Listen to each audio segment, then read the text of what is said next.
नमस्कार मित्रों क्या हाल चाल है, कैसे हो आप लोग। आई होप कि आप सभी लोग बहुत अच्छे होगे, खुश होगे, आनंद में होगे, मौज में होगे, क्योंकि जिंदगी बहुत छोटी है। आनंद में नहीं बिताओगे तो मौत तो एक दिन निश्चित है ही है।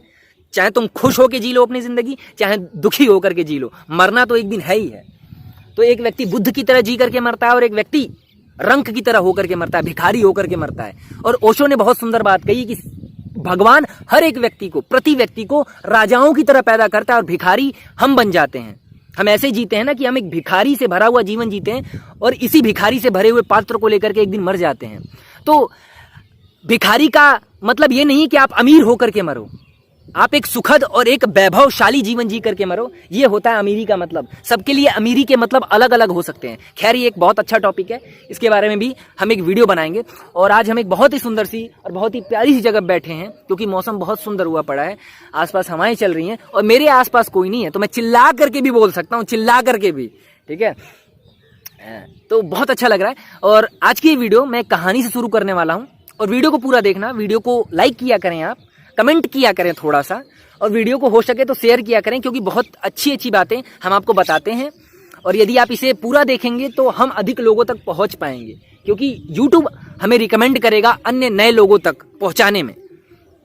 तो कहानी कुछ इस तरीके से है कि एक गांव से, एक जंगल से बुद्ध और बुद्ध के जो भिक्षुक हैं यात्रा कर रहे थे। तो कुछ क्षणों के लिए वहां पर दोनों लोगों ने विश्राम किया। बुद्ध के भिक्षुक भी सोए हुए थे, बुद्ध भी सोए हुए थे। अचानक से बुद्ध के भिक्षुक उठे, शिष्य उठे और बुद्ध के पास गए और बुद्ध से पूछा कि बुद्ध, आप ये बताइए कि क्या आपने मुझे वो सारा ज्ञान दे दिया है जो आपको मुझे देना चाहिए था। तो बुद्ध जिस जंगल में रुके हुए थे ना, वो बहुत बड़ा जंगल था और पतझड़ का मौसम चल रहा था। पेड़ से बहुत सारे सूखे पत्ते जमीन पर गिरे हुए थे। बुद्ध ने एक मुट्ठी पत्ता उठाया। बुद्ध ने कहा कि मैंने तुमको उतना ही दिया है जितने सूखे पत्ते मेरी इस मुट्ठी में हैं। अभी उतना शेष छोड़ दिया है जितने सूखे पत्ते इस पूरे विशाल जंगल में फैले हुए हैं। तो आप बात समझ रहे हो कि बुद्ध कहना क्या चाहते हैं, कि जैसे जैसे तुम्हारी योग्यता बढ़ती जाएगी, जैसे जैसे तुम पात्र बनते जाओगे, वैसे वैसे मैं तुम्हें वो ज्ञान भी दूंगा जो अभी तक मैंने तुम्हें दिया नहीं है।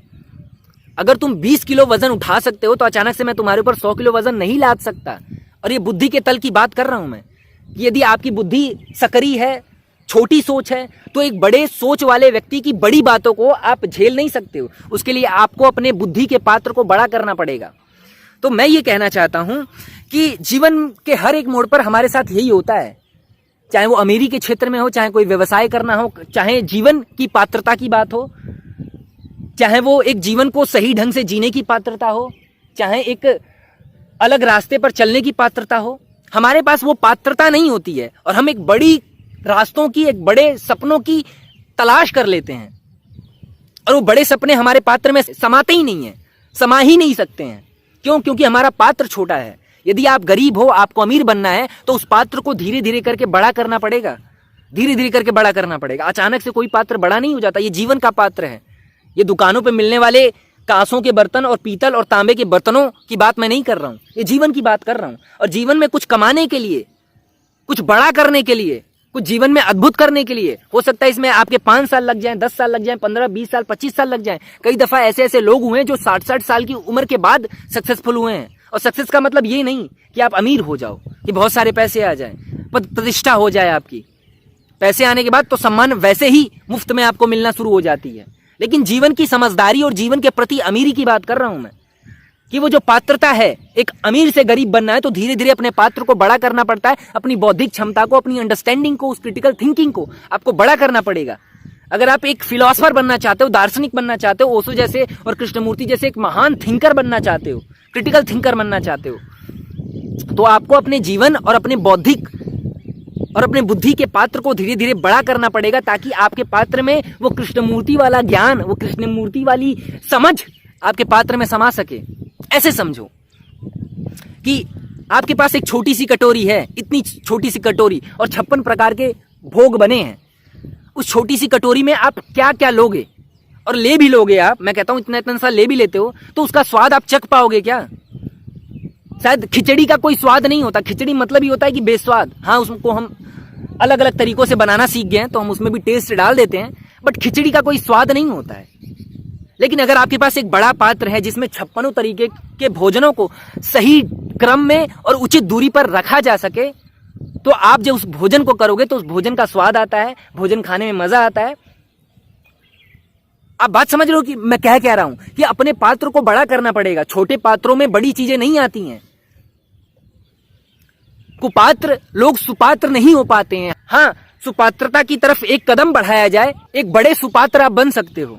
महावीर कहा करते थे, यदि आप अपने जीवन को बदलने के लिए, सुपात्र बनने के लिए एक कदम भी बढ़ाते हो, तो ये समझ लेना कि जिस दिन आपने एक कदम बढ़ाया, उसी दिन आपने आधे लक्ष्य को, वो सुपात्र बनने का जो टोटल लक्ष्य है, उसका आधा लक्ष्य आज ही पा लिया। क्योंकि पहला कदम ही उठा पाना बहुत कठिन होता है। क्रिटिकल थिंकर बनना है तो सबसे पहली बात की ओशो की या कृष्णमूर्ति की या फिर किसी भी व्यक्ति की एक छोटी सी किताब, किसी दार्शनिक की एक छोटी सी किताब का पहला पन्ना ही पढ़ना बहुत कठिन होता है। यात्राएं ऐसी शुरू होती हैं, पहले पन्ने से ही, पहली लाइन से ही।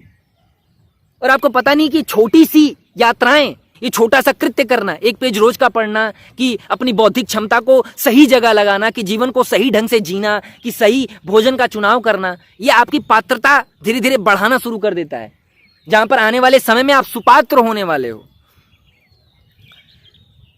तो मेरे कहने का यही मतलब है। एक बहुत सुंदर सा टॉपिक मेरे को लगा कि जैसे जैसे हम अपने आप को और योग्य बनाते जाएंगे, जैसे जैसे हम अपने जीवन के पात्र को, अपने अंडरस्टैंडिंग के पात्र को, अपने पैसे कमाने के पात्र को बढ़ाते जाएंगे, वैसे वैसे हमारे पात्र में वो चीजें भी रखी जा सकेंगी जो अभी तक हमारे पात्र में नहीं थी। जो इतना सा पात्र हम ले लेकर के घूम रहे थे, जिसमें हमने सोचा था कि जीवन का ये बड़ा लक्ष्य, जीवन की एक बड़ी समझदारी, जीवन का एक बड़ा सौंदर्य, ये 78 तरीके के भोजन मेरे इस छोटे से पात्र में आ जाएंगे। नहीं, उस पात्र को आप बड़ा नहीं करोगे तो आपके हाथ में वो नहीं लग पाएगा जो विराट है, वो सुंदर जो है, वो क्रिटिकल थिंकर जो है, वो जो सोच है विराट, वो आपके हाथ नहीं लगने वाली है, हमारे हाथ नहीं लगने वाली है। तो आई होप कि जो भी मैं कहना चाहता हूं उसे आपने समझा होगा कि जैसे जैसे हम अपनी पात्रता को बढ़ाते जाएंगे, हाथ हमारे वो भी लगेगा जो अभी तक नहीं लगा है। और ये मुफ्त में कोई चीजें नहीं मिलती हैं, ध्यान रखना। यहाँ पर मुफ्त में कोई भी चीज नहीं मिलती है। किसी व्यक्ति से यदि आपको उधार पैसे भी चाहिए तो उसके लिए अपने आप को सुपात्र और अपने आप को वो चाटुकारिता करने वाला इंसान, वो चापलूसी करने वाला व्यक्ति बनाना पड़ता है, तब जा करके किसी के पैसे आप ऐंठ पाओगे। किसी ईमानदार व्यक्ति को कोई पैसे नहीं देता है, किसी ईमानदार व्यक्ति के बारे में कोई नहीं सोचता है। तो आई होप कि जो भी मैंने कहा है उसे आपने समझा होगा। ठीक है, वीडियो बहुत ज्यादा लंबी हो गई है और आई होप कि आपने यदि पूरा देखा होगा तो आपको कुछ ना कुछ इससे सीखने को मिला होगा। तो हम एक बहुत ही प्यारी जगह बैठे हुए हैं, हाँ देख लें सब। तो हम मिलते हैं आपसे इसी तरीके की एक और सुंदर सी वीडियो में, तब तक के लिए नमस्कार।